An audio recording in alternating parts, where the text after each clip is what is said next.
தற்கொலை எதற்கும் தீர்வல்ல.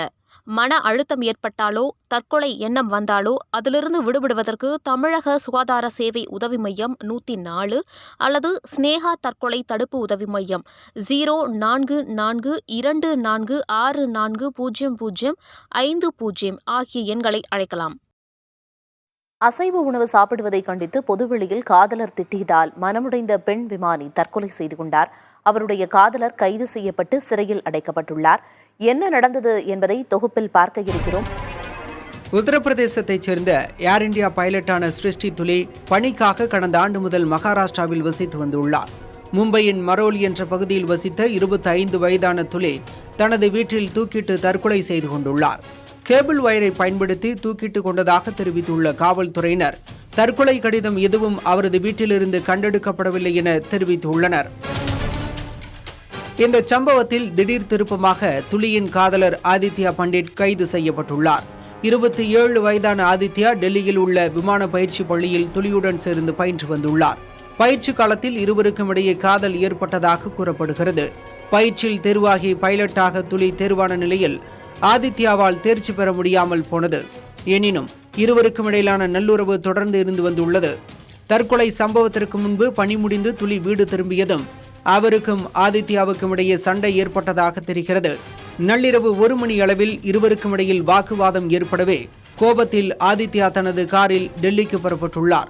இதையடுத்து ஆதித்யாவை தொலைபேசியில் அழைத்து தனது வாழ்க்கையை முடித்துக் கொள்ளப் போவதாக கூறிவிட்டு போனை துலி கட் செய்ததாக கூறப்படுகிறது.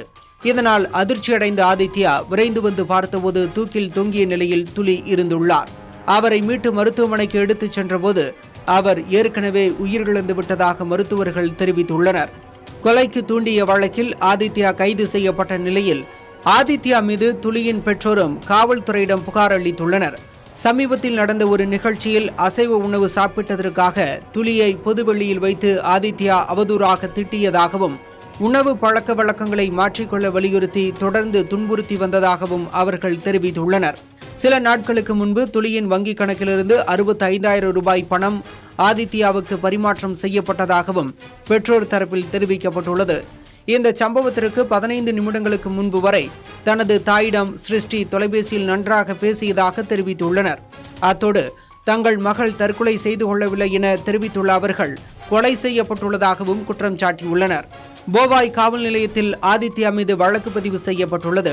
ஆதித்யா பண்டிட் செய்த துன்புறுத்தலால் சிருஷ்டி துலி மனரீதியாக பாதிக்கப்பட்டிருந்ததாக தெரிவித்துள்ள காவல்துறையினர் அதன் விளைவாக இந்த முடிவை எடுத்திருக்க கூடும் என சந்தேகிக்கின்றனர். துலியின் மரணத்திற்கு பல்வேறு காரணங்கள் கூறப்பட்டாலும் பைலட்டாக பெரிய உயரத்தை எட்டும் இலக்குடன் பணியாற்றி வந்த அவரின் இந்த தற்கொலை முடிவு பெரும் சோகத்தை ஏற்படுத்துவதாகவே அமைந்துள்ளது. தற்கொலை என்பது எந்த பிரச்சனைக்கும் தீர்வு அல்ல. உங்களுக்கு மன அழுத்தம் ஏற்பட்டாலோ தற்கொலை எண்ணம் எழுந்தாலோ 104 என்ற எண்ணை அழைக்கவும். தற்கொலை எதற்கும் தீர்வல்ல. மன அழுத்தம் ஏற்பட்டாலோ, தற்கொலை எண்ணம் வந்தாலோ அதிலிருந்து விடுபடுவதற்கு தமிழக சுகாதார சேவை உதவி மையம் 104 அல்லது ஸ்னேகா தற்கொலை தடுப்பு உதவி மையம் 0442464050 ஆகிய எண்களை அழைக்கலாம்.